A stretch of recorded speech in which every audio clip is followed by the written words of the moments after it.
You were the punky upstart when you started, and now you're in the Big Ten with all the elder statesmen. Did that sometimes feel a bit, that level of acceptance, does that sometimes feel a bit odd? He's gone from enfant terrible to national treasure in about 2 weeks. No, it's something that, again, it's like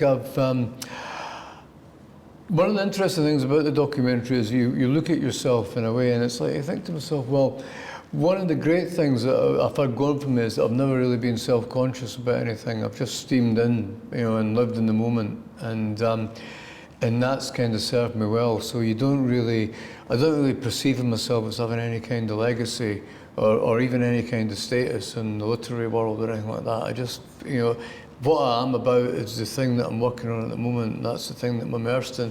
And everything else is just, it's an act of giving it away. You're giving it out to the world and all that. And, the world might think brilliant, or the world might think, keep it, meh. But it doesn't matter. You've got rid of it and you're on to the next thing. Yeah. And that's the great freedom you have as a writer. You have that blank page again. You want to get back to that scenario where you have this blank page. Yeah, when you were in America, you're talking to your manager, and he said he was out at some kind of cool festival or something, and there was younger kids, and 2 of them were wearing Trainspotting t-shirts. The fact that that's like a classic album that keeps self-perpetuating, that's become part of pop culture, but not just like here, like all kinds of different crazy places. The fact that it has a life of its own, that you have given it away, is that kind of cool?